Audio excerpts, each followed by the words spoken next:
So, yun, kamusta? So, here am I. I just came home from church and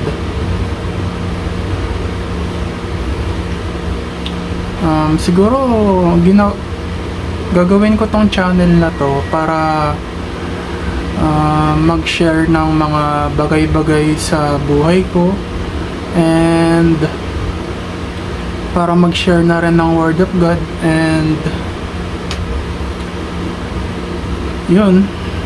So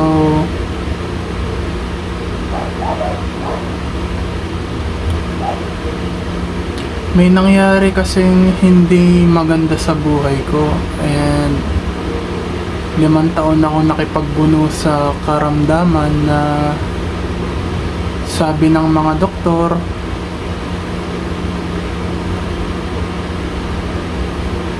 hindi nga sigurado kung tuberculosis nga ba o mental health, pero kasi nung pinakita nung natuklasan ng mga doktor na may infection ako sa dugo. So nung may infection ako sa dugo, they just found out that it is tuberculosis.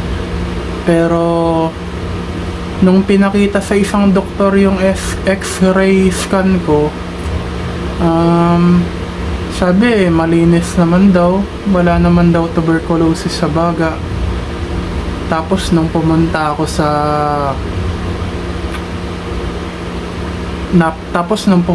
sa psychiatrist, posible nga daw na meron akong mental health condition, pero as they found out in the result, wala naman akong mental health eh. Posible nga lang pero wala naman. So medyo nag-i-improve na yung health condition ko ngayon. Dati kasi hindi ako makatulog ng maayos eh. Nag-i-struggle ako para makatulog ng maayos. Pero ngayon, simula nung tinry ko yung supplement at gamot, nag-improve ako. Which is yung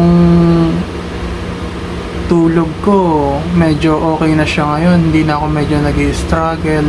So ang problema nga lang is wala talaga akong ganang kumain. Meron naman akong urge para kumain, pero yung appetite ko nung simula nung bata pa kasi ako, magana akong kumain eh. Nung nagpapayat ako, nagkasakit ako, tapos bigla akong nawala ng ganang kumain. Hindi ko naman ine-expect na sobrang magiging maganda yon ng unang video ko, pero naisip ko lang na wala naman masama siguro kung mag-share ako ng mga bagay na nangyari sa buhay ko, ng Word of God. So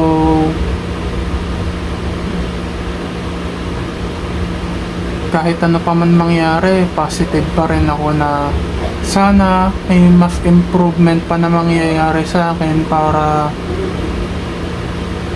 yun na nga, para mabuhay, para matupad yung pangarap ko.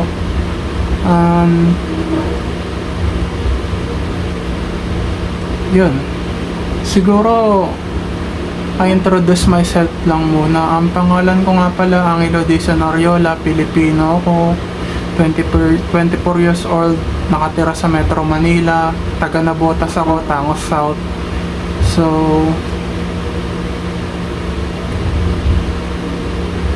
marami pa akong i-share sa inyo sa mga dadating na araw, pero sa ngayon eto lang muna.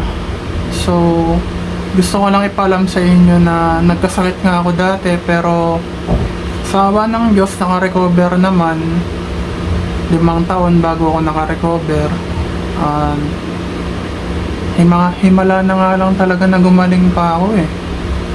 Pero hindi naman ako totally naging ayos ngayon. Naayos lang yung tulog ko, pero may problema pa rin ako ngayon, which is kung susumahin mo, hindi naman ako totally naging ayos talaga eh. Sa 100% siguro mga 95% na okay na ako. And hopeful ako na sana mag-i-improve pa ako para yun na nga, tulad ng sinabi ko kanina, matupad ko yung pangarap ko. Sige, ito lang muna. Bye.